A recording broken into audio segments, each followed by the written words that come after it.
Hello and welcome everybody out there in listener land. Today's Making Majik Podcast, a little bit different. We have a special guest and we're going to be riffing on and about the biggest booby trap on the internet. Perhaps it's a booby trap that you're currently caught in, stuck in, or trying to get out of. I know there's more and more people that are trying to evacuate this booby trap and find a new and better path to move forward with building their business and living their lifestyle. And so I have no doubt, if you've been trying to figure out a way or a reason to escape social media, to get off Facebook, to stop your Instagramming, to eliminate the need to tweet, all of these things, that is the purpose of today's conversation. I left social media roughly 5 years ago. Life has never been better. Business has grown every single year since leaving. And I haven't needed to post. I haven't needed to tweet. I haven't needed to Facebook. I haven't needed to like, comment, share, subscribe, or do any of those things to keep the business growing. Instead, I've focused on relationships, like the relationship I'm about to introduce you to today with Chela Davison from cheladavison.com. You can check her out there. There'll be notes to her website. And what she does is help you to follow your soul's calling and make a meaningful impact in your life, in your business, in your creative endeavors. And so learn more about her at cheladavison.com. And Chela recently also evacuated social media. So, Chela, welcome to the show. Thank you. I'm so excited to be here. Thanks for having me. A fellow Canadian, I'm happy to have you here as well. Yeah, we're just like island dwellers across the pond of the Pacific here. It's awesome. Exactly. Just a wee pond with a little bit of salt in it. Yeah. I'm so glad to be having this conversation. I did an interview with Tad Hargrave, which I know you checked out, where he interviewed me about just my journey of leaving social media and how we focused on growing Majik Media ever since then. And I know you made that transition recently. And I would love to just talk about the leading up to leaving. How long did you think about leaving? What was it about social media that you no longer resonated with? And what's the transition period been like? So I know that's like 3 questions in one. So let's go way back to how long were you thinking about it for? How long was I thinking about it? I mean, really seriously thinking about it, it probably only took about 2 months before I really, once I got the hit, ooh, this is the right thing to do, and I feel really scared. It was about 2 months of digesting. Yeah. But honestly, it's been years of bouncing in and out. Yeah. Of taking intentional breaks where I would unplug for a period of time, of reimagining and revisiting my relationship with it and how I was using it. So I would say for years, I've had a contentious relationship with social media, and one that I wouldn't actually say that I had an unhealthy or toxic relationship, which I think a lot of people do. Yeah. And I feel like that's maybe an important thing to bring forward, because people who've even responded to me leaving have gone like, oh, it must have been really unhealthy or really bad, or I'm really suffering with social media. So I can see why you, and I wasn't really. It was like low grade suffering, but enough that I was just in a deep self-inquiry around, does this give more than it actually takes of my life force? Yeah. And for you, what were the parts of social media that just felt out of alignment with how you wanted to live or run your business?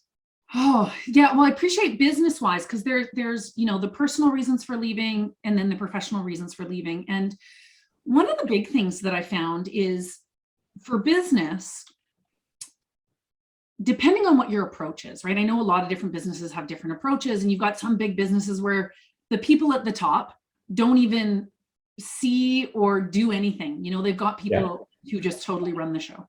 But for me, it's a small business and I have relationships and cultivate relationships. So I'm on there as me. Yeah. And I found that simply from a posting and generating content perspective, it just felt like this machine that I had to feed. Yeah. And a lot of my creativity and life force was going into it. And then at the end of the day, well, it did create connections, and it did create visibility, and it did bring people, it did a lot of the good things that it said to do. But there were these other aspects of my business and relationship and creativity and the impact that I really wanted to have that existed at a deeper level of my own self-expression, but also at a deeper level of actual influence and impact, that it just felt like what I'm churning are like these fast, undigestible mind snacks. And I feel the same way about receiving it. So it was both just being in that territory. I don't see it as actually digestible for our nervous systems, for our psyches.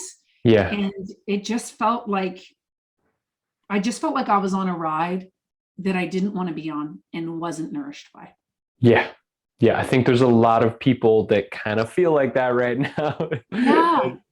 Especially. And I've had a lot of people reach out, both in my transition, in my announcing, and since clients who, for years I work with a lot of social entrepreneurs, a lot of people whose entire businesses operate online.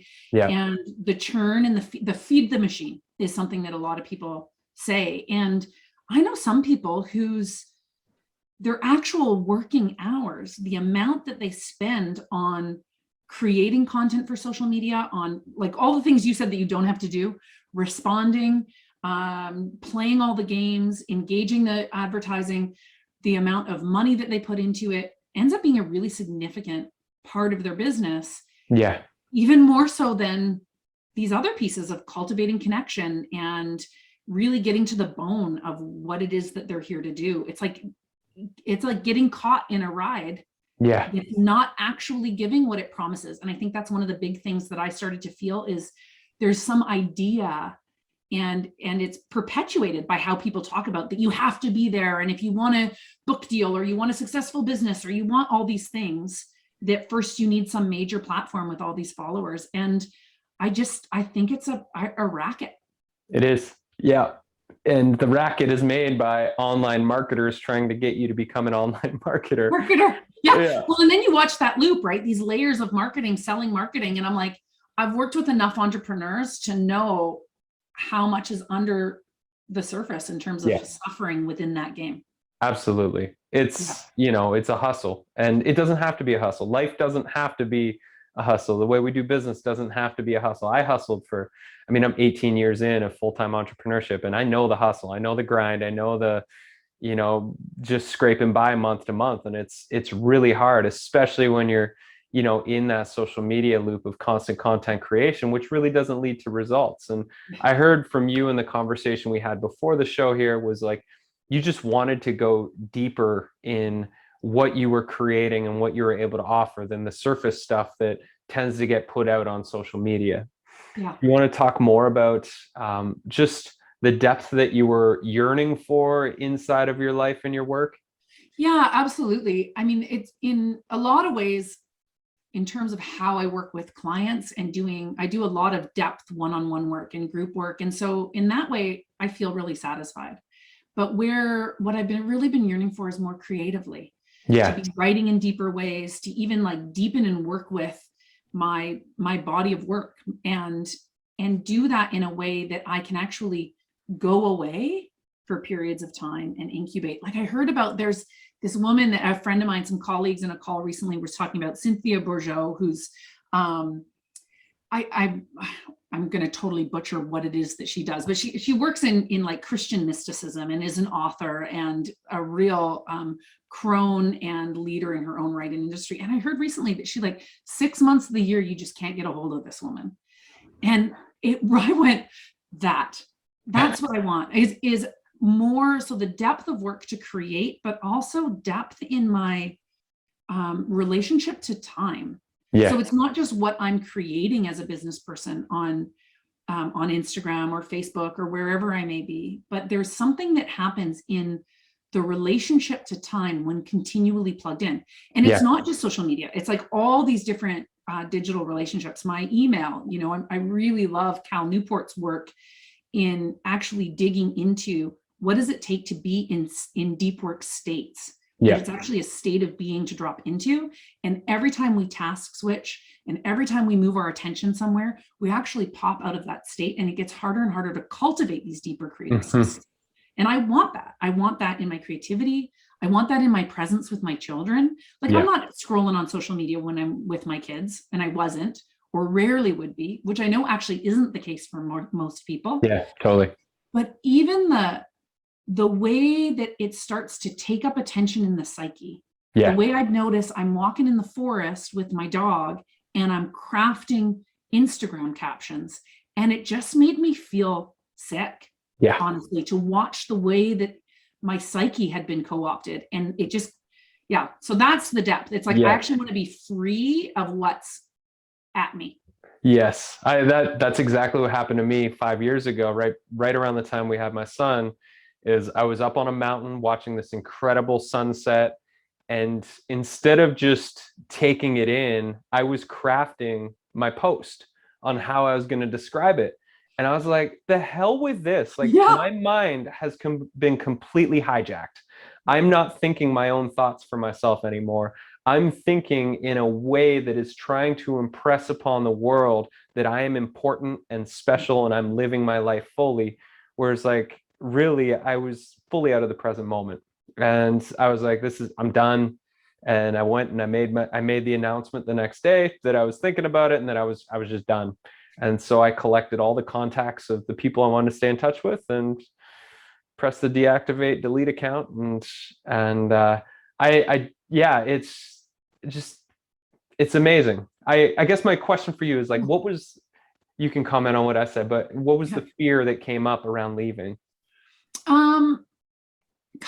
I didn't have a ton of fear. Some of it, I guess, would be around relevance. Yeah. I had some plans in terms of contacts and what I pursue next and marketing plan. And a lot of people who've, got big established platforms have reached out and been like, but what about marketing? And it's like, you know what? I need enough deep space work to rest in how ultimately do I want to live my life and live my business. And there are ways to find that. Some of the fears that have actually come up since leaving, and I remember you talking about this in that interview around loneliness and around the ways that you had to really reach out to people. And I haven't quite felt that so much. It's been only a short period of time. And so I've been cultivating the relationships that are close in my life. And I did have a lot of, contacts that I took with me, and I'm still kind of finding my way with even just like, now I've got all these messaging platforms, right? So I'm like voxing people and Signal with people and all of that. But the fears that kind of bubble up a little bit that I've noticed is a little bit of FOMO, not a lot. Then I remember actually what it was like being in there. But it's more, right? And it's like, oh, and gosh, I hear like, 5 years ago you left. It's gotten really wild west. That's what I hear. Like, I'm even hearing things, I left on May 31st and it was my 40th birthday gift to myself. Nice. And so that's May 31st, 2021. And in the past season since leaving, what I've just seen showing up in conventional media and within my fields of influence and social circles, in people talking about where things are going with information, misinformation, people policing how each other are speaking. It's just like the way that you need to, quote, be on the right side of history. Like there's some really volatile, emotionally and psychologically violent ways that people are interacting with each other on these platforms. Yeah. That are really, really contributing to mental health challenges for a lot of people. So this isn't directly answering your question, but in a roundabout way. Yeah. Some of the things that I didn't anticipate that I would fear is not actually being on the cultural pulse of what's happening in a meta way. Like even if it's like toxic, going like, oh, look at these toxic trends that are occurring, is like just being aware of what those are. So there's a little bit of like, I'm now in this you can't touch me bubble. Isn't it weird? I also don't know what's touching other people. Yeah. So it's a little, and I think you may have said this, and I don't know if it's fear, maybe something around relevance. It's like, it's around, even the other day, as I was sharing some of the book pieces that I'm working on and interested in. And a friend of mine was like, well, you got to be on social media for that. And I was just, the reaction that flooded through me, I was just pissed. First of all, I was like, untrue. Yeah. Totally untrue. I agree. Untrue. And I also understand that in the major publishing game, metrics on social media is what's looked at. But I think this is part of the capitalist trap that we end up in, especially as small business owners, is we hear all these different loops that we need to jump through, hoops that we need, hoops, loops, whatever, round things that we need to jump through, bars that we need to get over, metrics that we need to have that are positioned by people who hold keys to opportunities and to relevance. And then we start to collapse those games with our actual relevance and contribution and value as human beings and as people who contribute. Yeah. And so can I ask you a question on this, being free for 5 years? Because I think relevance, value, audience, relationships, like those are a lot of things that we're told we get by being on social media. And so as somebody who's actually been free for a long time, whose business is like all these things you said at the beginning, business has grown, relationships have grown.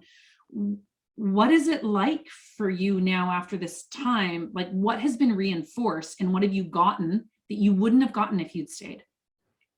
The importance of one-to-one relationships, like what we're doing today, that hopefully doesn't just end with a one-off conversation, that has follow-up, and we can go deeper and like, okay, what do you need to be supported in the work that you're doing, and where do we have alignment and synergy?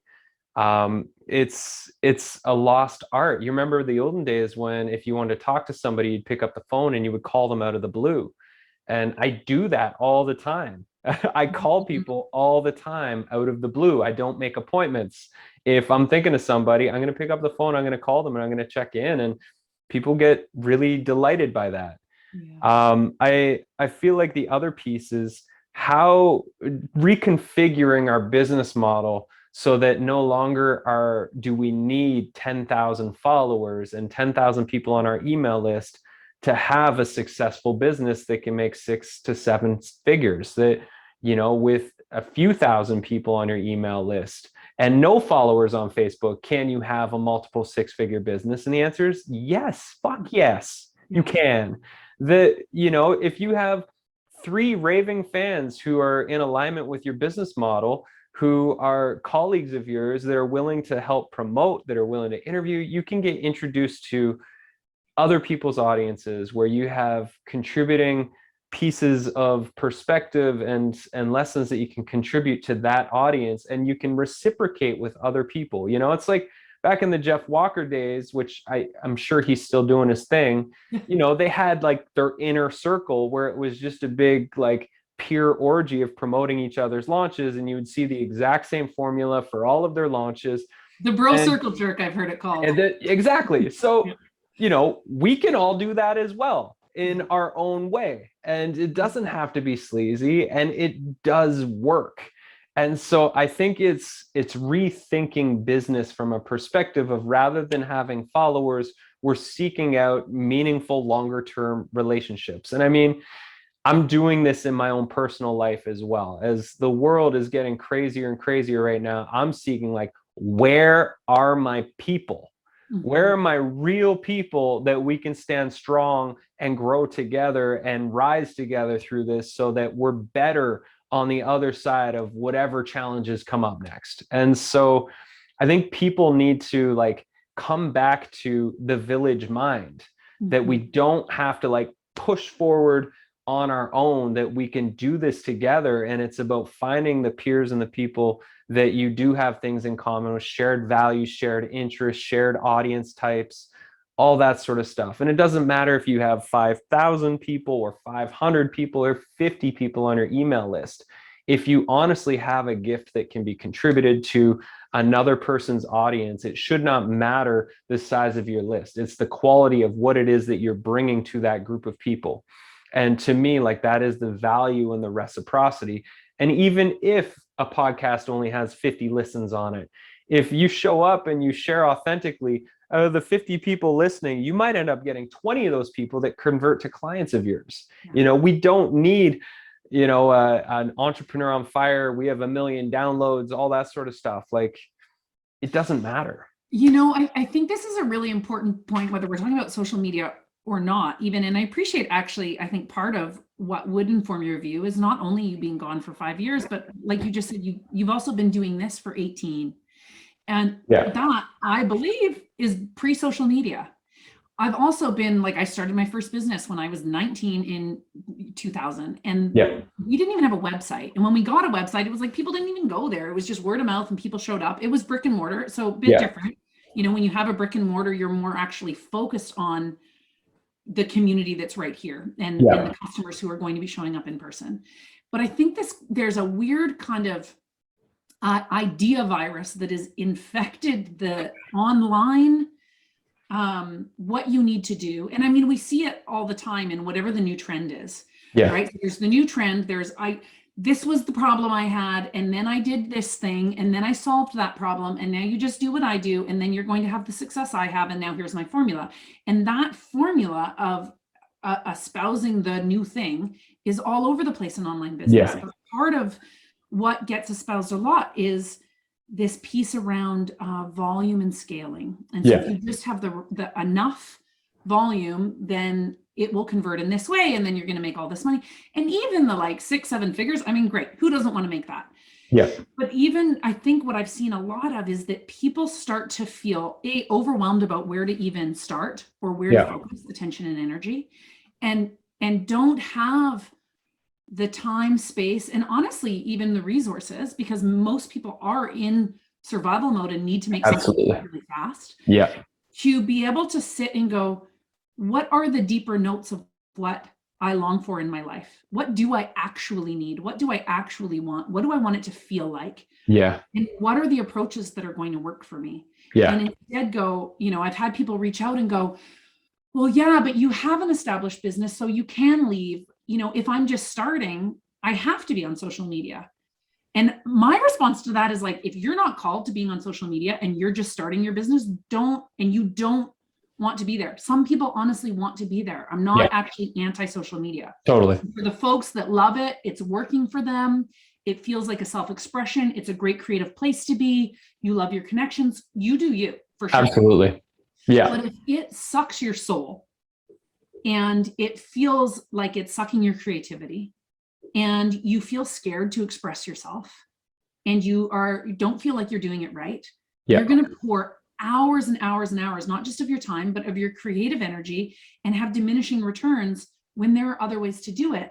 But I think today we're so saturated with that social media is the only way to do anything, whether it's business or connection or news, sharing information, that people can and should look for what are some other ways. And I think there are a lot of people who are just getting retro about it. It's like, P.S., we used to run businesses and have relationships and connect with people and make money and share our value without using these platforms. Definitely. And it's possible. And there are people like you, like me, like so many others that are longing for this.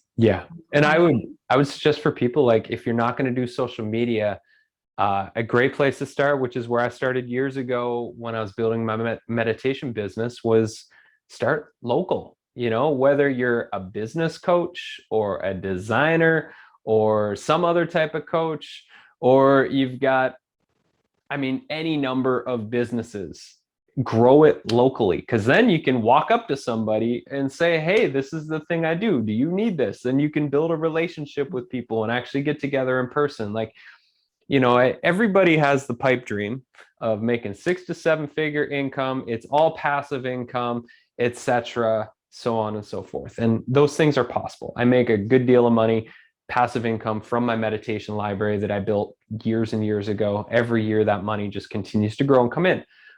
That took 2 years. It took 2 years to teach 500 meditation workshops in person and retreats.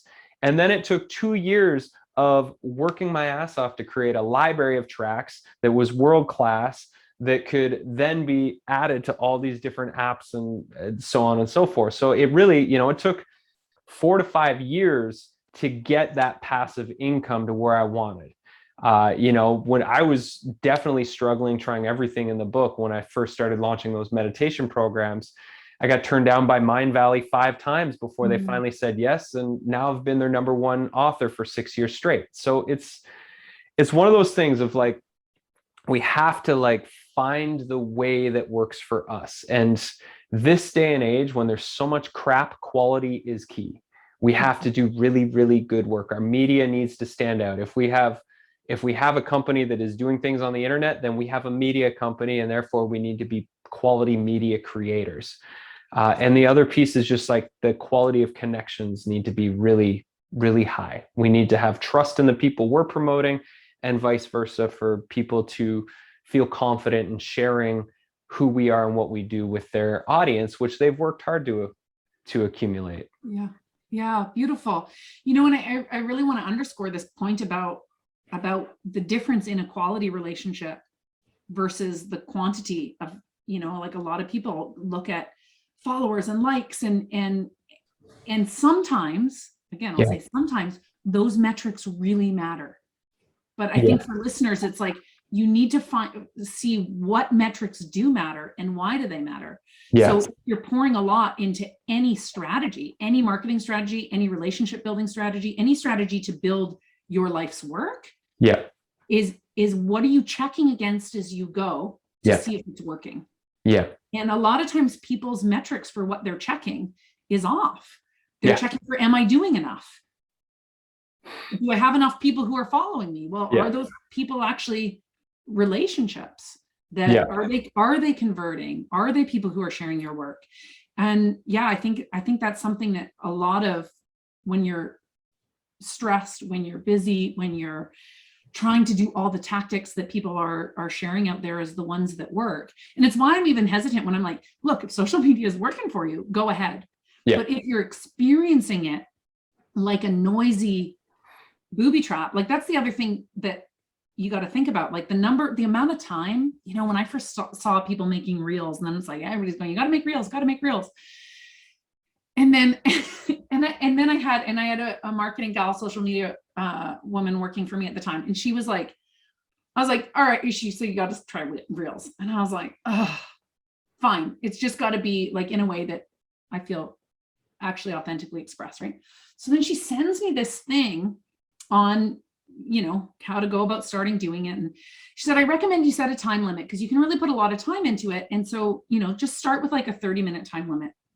And I was like, no, I am not spending 30 minutes of my time on something that is going to whiz by in somebody's feed. I'm just not doing it. And that's because for me, I have no desire or interest to make that at all. Now, I've seen some people that's like a real creative self-expression, and have at her. But I think that we need to feel into and find out if the energy, the time, and the resources that go into the work that we're doing is actually yielding the results. And so we can go, well, social media, so many people can see it, and it can go really far, and it can scale, and it can. And you can pour a lot of time and energy into something, and it's gone in an instant. Out of the amount that we take in. It's not going to actually be digested by people.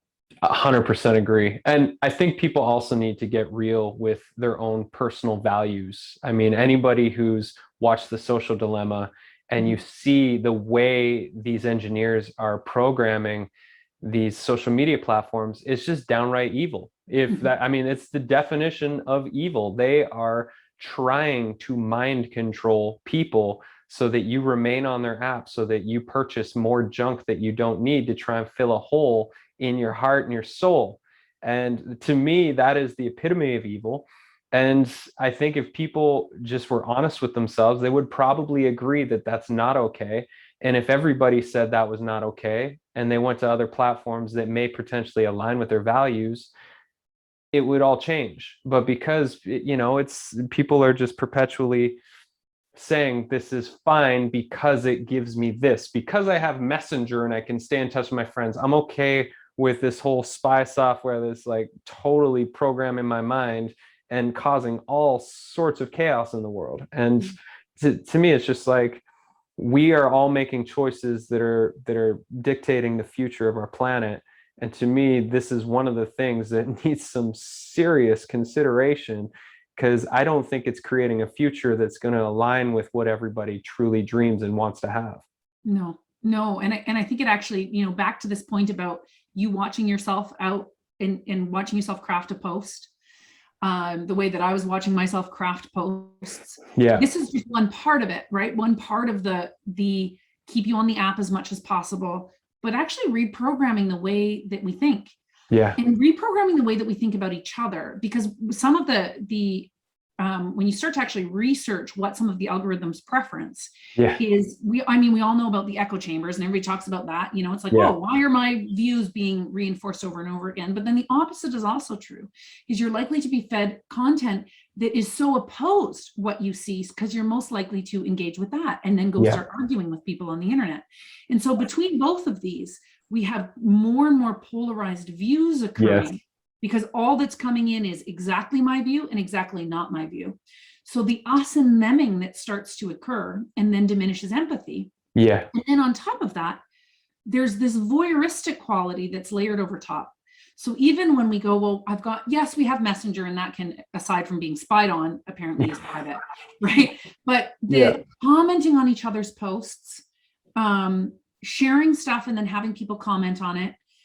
I think there are a lot of people who are authentically sharing and updating. And I've seen some just really beautiful, authentic posts. Definitely. And there's always the additional layer that this is public. Mm-hmm.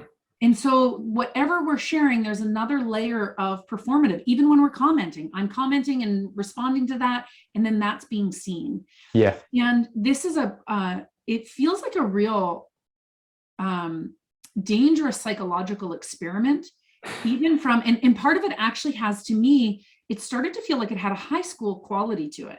I don't know if you remember, but back in high school, I always felt like, to a certain degree, that I was being watched by my peers. Yeah. And I remember the freedom of graduating from high school and being in my 20s and dressing differently and speaking my mind more and pursuing what felt more natural and aligned with me. Like, there was a different kind of self-expression that didn't feel like I had to conform to what was cool and acceptable and wouldn't get me bullied or would keep me in the cool crowd. Totally. And that phenomenon is occurring in the social media space, whether you are a business that you're not vocal enough about certain issues, and that if you aren't vocal enough about certain issues, you're going to be called out about that. Or if you're vocal in the wrong way about certain issues, you're going to be called out about that. All of this has gotten far worse in the last 5 years. So I can only imagine. I've heard. Yeah, you've heard. I'm sure you've heard. It's a war zone. Yeah. And seeing what happens in the comment threads, like I can even watch it and see people within this echo chamber bubble reinforcing views, and there are scripts to them. Mm-hmm. So starting to see people express themselves within ideological scripts and talking points that are similar across ideologies and across perspectives. And that seems weird to me, because it starts to actually not seem like there's not free thought or nuanced dialogue. There's like, okay, so how much of this is actually expressing and trying to bring a point, and how much of this is performative, such that we're actually saying the right thing so that people within our social and professional sphere know that we're being good and being right. It's not healthy. Same as like the loss of scientific debate that we're losing right now, is like, because of these echo chambers and censorship and all the things, we're losing the ability for like true scientific debate to take place, which is also troubling. There's, and on the note of social media being like high school, I mean, it's no surprise, because the age of social media is still a teenager. It's still in its teenage stage. So maybe as the social media space grows up and becomes an adult, maybe there will be better safe spaces where real conversation and the elimination of bullying can take place, where people can be open to differing perspectives and we can actually engage in true debate and try to find common ground. And that's my hope. I mean, I don't think social media has to be evil. I don't think it has to be a bad thing. I think it could be a beautiful thing. And I remember in the early days of social media, it was pretty damn cool.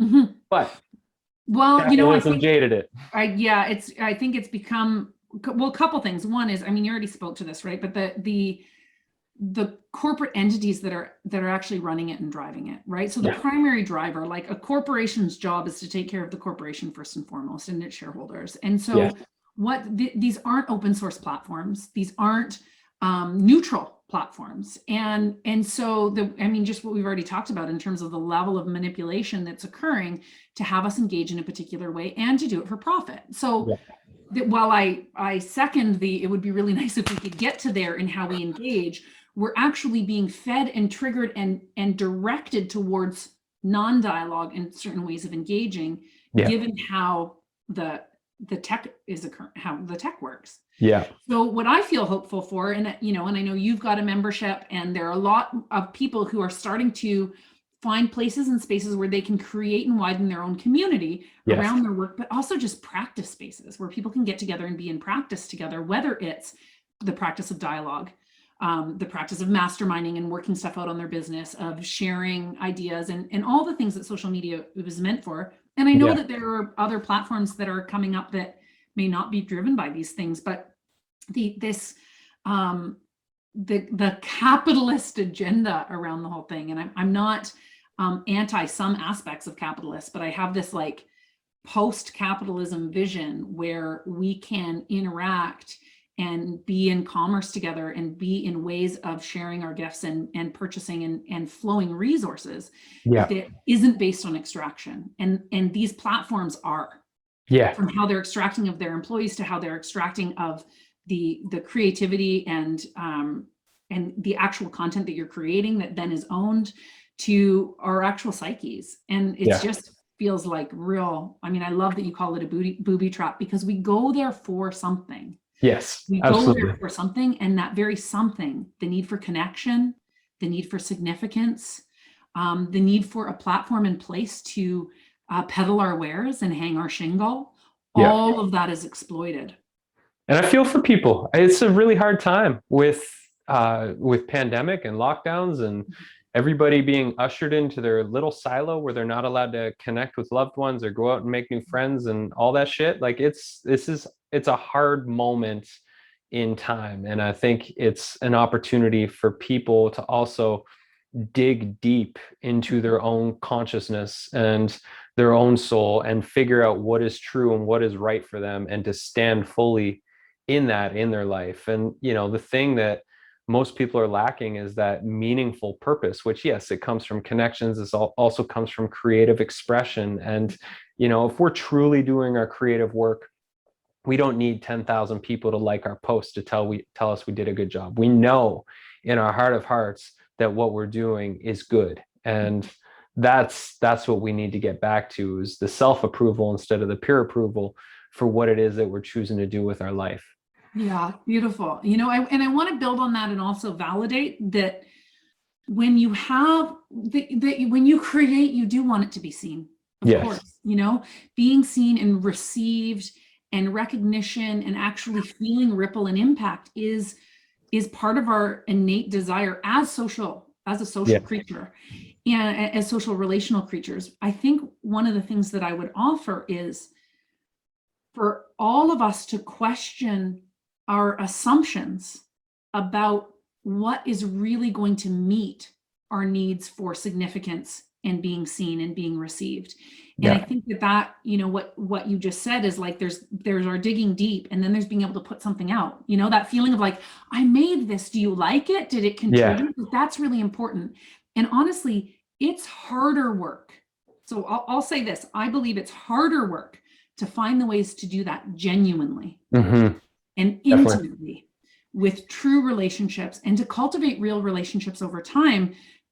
Same with this pandemic thread. Like the other side of this is there are, for people who have a hard time making friends, and that it takes a lot of energy to reach out, that there is, fear of rejection, and the work that it takes to cultivate real, intimate, genuine relationships is real.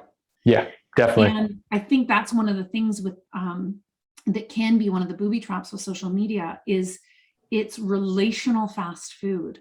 Absolutely. So it can feel like we're connected, and it can feel like we're validated, and we get these little, pleasure hormone drug hits with a like or a comment. But then right after that occurs, there is a vacuum. And so this deeper work of deeper connections and the deeper work of the vulnerability of putting creativity out there to the ones that matter the most, and building from there is vulnerable, and it is hard. And over time, it yields results. Yes, definitely.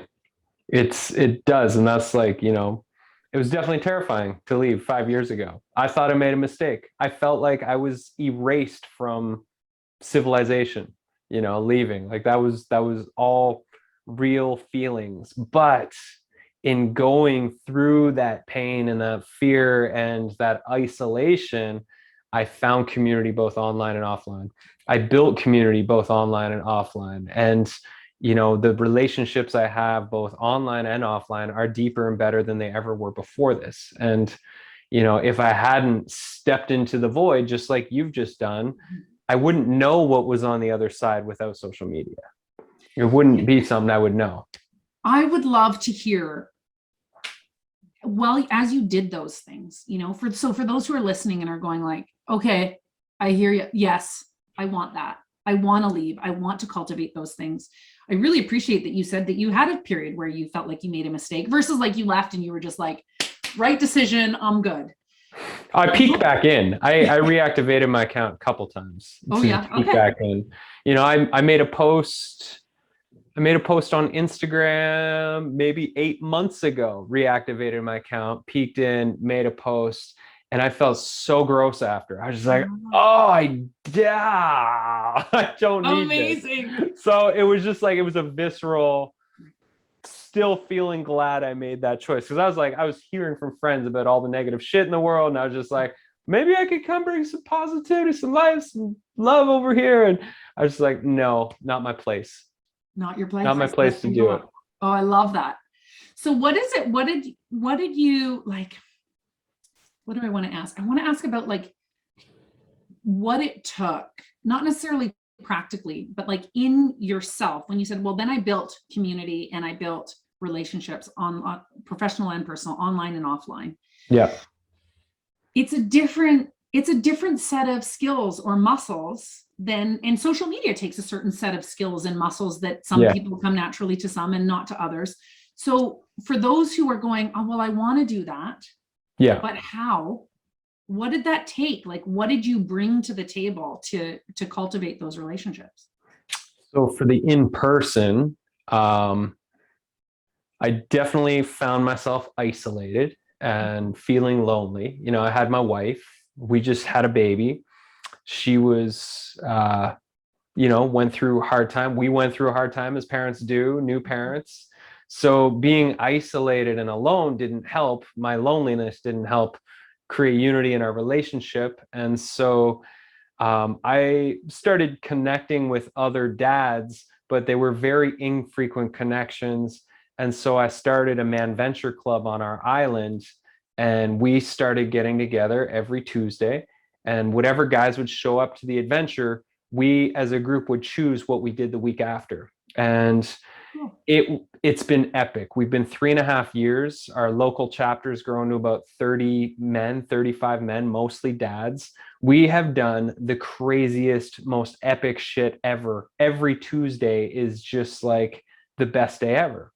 And so for me, like that has built strong communities. We do work parties for each other. So as a group of men, if somebody needs help, a guy's having a baby, we'll go chop all their wood and we'll stack it for their winter. Or we've done barn raising parties, greenhouse raising parties.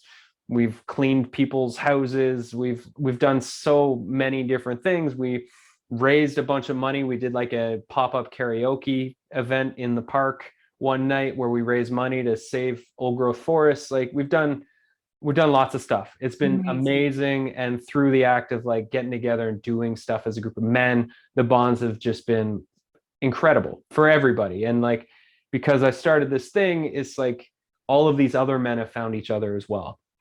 So that's been like the in-person thing. And then for the online thing, you know, we built our Majik Media membership, and it's a space where people come together to create. And that's been amazing to just have our own private space away from social media, where it's like a focused container where we can just get shit done, have fun, create, be inspired by each other. And same thing, I built an online community version for our Man Venture Club, which is also its app, where we post what's the next adventure for this week. And then by Thursday after the adventure, a new guy is assigned each week to tell the adventure story of what we did this week. And so during lockdown times, we just did everything outside. So we had some crazy winter storm adventures and all sorts of stuff. It just got us out of our caves and connecting and having fabulous, crazy experiences. This is so awesome. And you know what really struck me is you shared about the hard time immediately after is the importance of the void. Yeah. And, so for folks going, well, oh, I'd love that. I mean, what you just described, the number of people I know who would just love to have that kind of robust, supportive community, both in person and online around their work and then it's like, oh, but I need to go do that. Once I have that, then I can. Like the number of times I think in anywhere in life, we have like an if this, then that. If these conditions were in place, then I could stop this thing or start that thing. Yeah. And it's like that in itself is a mental booby trap. And so I really want to underscore the importance of the void. Yeah. And like when I first left, part of what started to happen is like just things like, oh, I'm going to the bathroom and I don't have anything to check. I guess I'll sit with my thoughts. What? If I get on transit or I'm waiting for the ferry, like I bring a book with me now everywhere I go. So if I'm waiting in line, I'm reading a book. Yeah. And so I'm being nourished by ideas in different ways, ones that are more digestible and deeper. But part of what happened is at first it felt like a relational information cultural fast. Yeah. And in a way, I'm still in that. And what it's allowing me to do is it's creating a void where I'm seeing more and more places in my life. First, it's like, oh, I'm really tired. I was like, oh, I need a lot more rest than I've been getting, which I didn't notice when every part of space was filled with some kind of technology. Yeah. And which was depleting me even more. Yeah. And so the importance of, our society has a real go, produce, always be on and always be taking action kind of preference to it. And actually sitting in silence and sitting in the void, whether it's like the void in a lineup or the void of months of, I feel lonely and I want connection and I'm longing. Like when I hear Man Ventures, my mind's already going about what I could create locally that I don't yet have locally. But without having a void for longing and desire and boredom and imagination to have space, we can't actually come up with the deeper, truer answers to what belonging is. 100%. My son's 5, and every once in a while he'll just be like, Papa, I'm so bored. I'm like, that's fantastic. That's awesome. My 13-year-old's been hating me saying that his whole life. Yeah. I'm like, that's so great. Inside of that boredom, you can find something wonderful to do, or you can just sit in that boredom and think about things. And that's great. You don't have to fill that boredom with anything. You can just be bored, and that's totally okay. And I'm not going to try and fix your boredom, buddy. Beautiful. And I would say too, for like, especially when we talk about loneliness and social isolation and even like terror, like what's happening in the world, where's all this going? There's like a lot of other pain in addition to boredom. Like boredom can be actually really painful to sit in. Absolutely. Other painful feelings, I think social media is often just used as an anesthetic as well. Yeah. And so to be able to actually sit in deeper levels of discomfort, that's where we can find our deeper levels of longing, our deeper spaces of self-expression, and truer, more satisfying answers to the questions that live in us.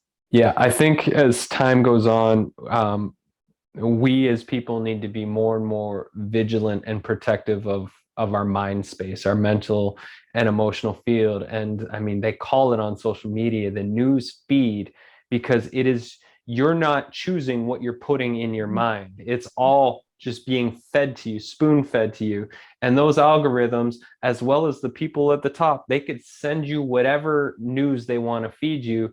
And if it shows up while you're scrolling, there you go. Click on it, digest it. You didn't make the choice to put that into your consciousness, but there it is. And I think I think that's why we see so many new meditation apps coming up. So many people are just at the end of what their mind is capable of doing. We weren't built to receive this much information.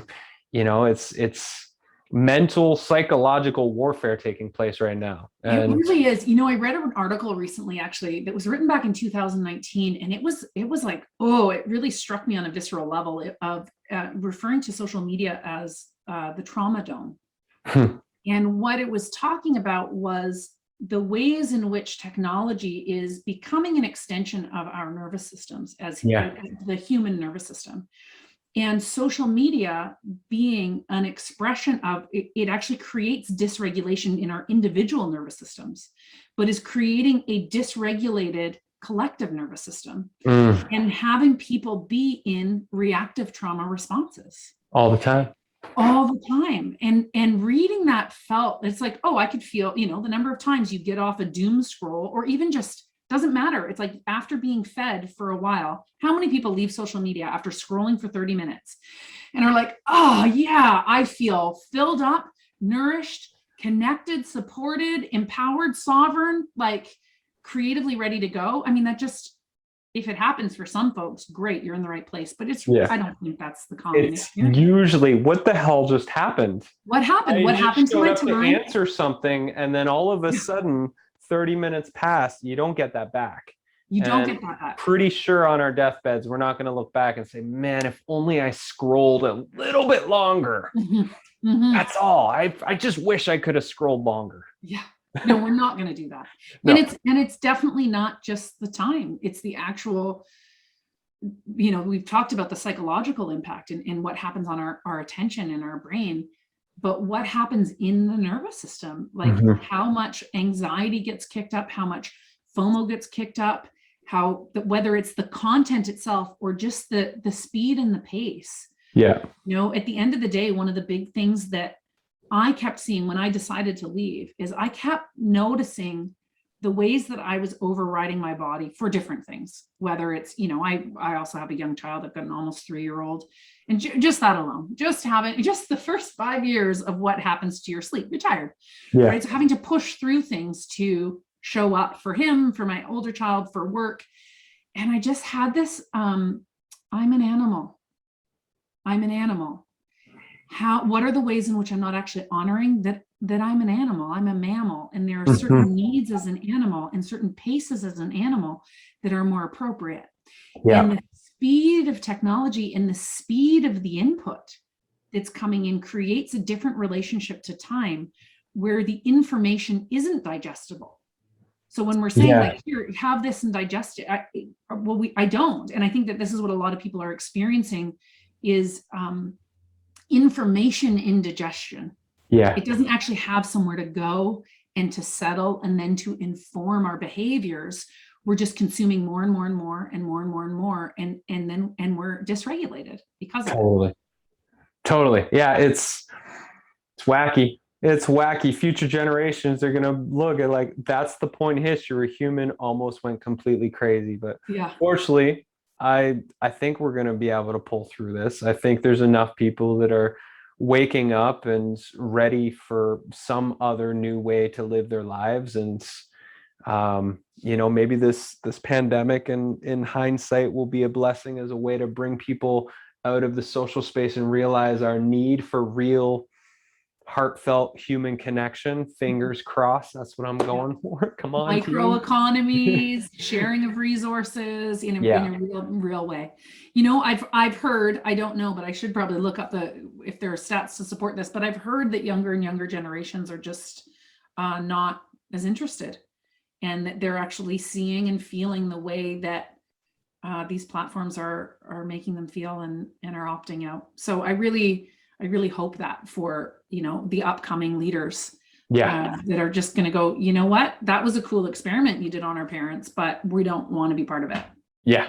And it's weird to say, but people like us who are opting out are kind of pure pioneers in the opting out movement, and proof that life can be happy, fulfilling, creative, inspired, connected. That's the name of the game. And so we get to be proof that there's something more, there's a more beautiful world on the other side of the social media feed. And we just have to keep living that and showing people that it is possible. Because I think the reason most people don't get off, even though they know they want to or should, is because they don't know what's on the other side of the void. And so, the more people that cross that void and show the better way, the better it's going to be, the more we can show that, there is life after social media. Yeah, I love that. And the number of people who've, just by hearing that I was opting out, have written to me and have opted out, and then have written to their lists and opted out and are speaking publicly about opting out. It's like it does feel like there's a move. I was just like, I'm out, and now I'm going to write a big, long, it was great, bitching essay about it. Yeah. Thank you. Yeah. But I didn't have an agenda to have other people do that. And I've been really touched by how many people have been really moved by it and have decided to make the choice themselves. So we're finding other ways. It's already happening. Yeah. So the people who want to, you can find other ways. And there are more and more and more people who are doing that and are like, we're so happy to meet the people who are like, forget this. Where else can we hang out? Where else can we hang out? There's in-person spaces. Yeah. Nature. Yeah, like nature. Nature, you can, even in lockdown, you can. Even in lockdown. Yeah. Go hang in nature. Have a cup of tea in the pouring rain. It's wonderful. Mm-hmm. Yeah. Indeed. Yeah.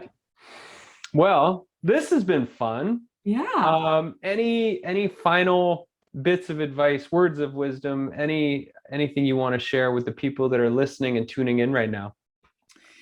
Yeah. I think one of the things that is the hardest about being human right now in our culture are all of the ways in which the information and messages we get tell us we're wrong.